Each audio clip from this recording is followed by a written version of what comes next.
கடவுள் ஒரு நாள் பூலோகத்துக்கு போகணுன்னு பூலோகத்துக்கு வர்றாரு. தேவர்கள்லாம் வேணாம்னு சொல்லி வர்றாரு. வந்துட்டு அங்கே ஒரு மனுஷனை பார்க்குறாரு. ஒரு ஊருக்கு வந்து மனுஷனை பார்க்குறாரு. அவனை பார்த்து அந்த கடவுள் வந்திருக்கேன் அப்படிங்கிறாரு அவர். என்ன அந்த மனுஷன் நம்ப மாட்டான்ல, கடவுளே நேரில் வந்து நம்ப மாட்டான், ஊரெல்லாம் தேடுவான், நம்ப மாட்டான். என்ன பெருசு பகல்ல போதையை போட்டியா அப்படின்னு சாமியை பார்த்து கேட்குறான். நம்ப மாட்டேல நீ அப்படிங்கிறாரு. அவன் அப்படியே சிலையா நின்றுறான். உடனே இந்த தகவல் ஊரெல்லாம் பரவது கொண்டாடி அடிச்சு முடிச்சு ஓடி, ஐயோ சாமி சாமி சாமி மன்னிச்சுக்க சாமி, புருஷன் தெரியா பேசுறா தம்பி, நீ தான் சாமி, ஒத்துக்குறான் சாமி, அவனை முட்டு சாமி அப்படிங்கிறாரு. அவன் நார்மல் ஆகிட்டான். உடனே ஐயா சாமி நன்றி சாமி அப்படின்னு இந்த பொண்டாட்டியும் புருஷன் நன்றி சொல்ல அந்த பொண்டாட்டி தலையை தடுற. அப்படி என்ன சொல்லு, வீடு பல வருஷமா 50 வருஷம் வீடு, ஓட்டு வீடு ஒழுகுது, கொஞ்சம் பார்த்து தான் செஞ்சு கொடுத்தீங்க, போய் பார்ப்போம் வீடு போய் பார்ப்போம்.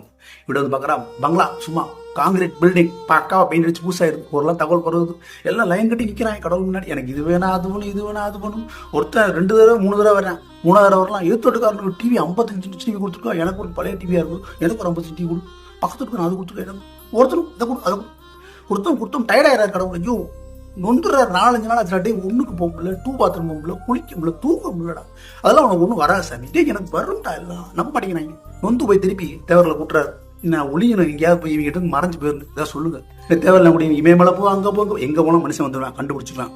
மனுஷன் புத்திசாலி, அதனால ஒளிய முடியாது. உடனே அவருக்கு நெற்றிக்கண்ணுக்கு, அவர் ஞானக்கண்ணுக்கு ஒரு விவசாயி மட்டும் அந்த ஊரில் வரவே இல்லை. அவர் மட்டும் அவர் பாட்டு வேலையை பார்க்குறாரு, வீட்டுக்கு போகிற வேலையை போகிற வீட்டுக்கு போகிற அப்படியே இருக்கிறார்.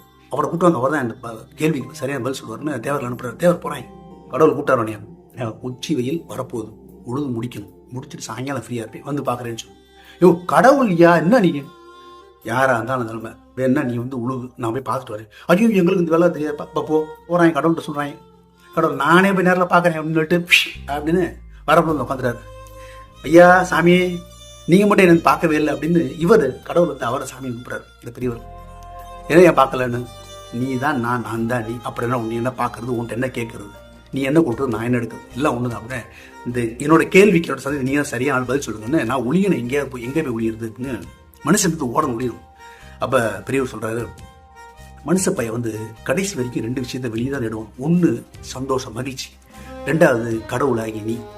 இந்த 2ஐயும் சாகிற வரைக்கும் வெளியே தான் தேடுவான், அவனுக்குள்ளே தேட மாட்டான். ஆனால் அவனுக்குள்ளே ஒளிஞ்சுக்கோனி அப்படின்னு சொல்கிறார்.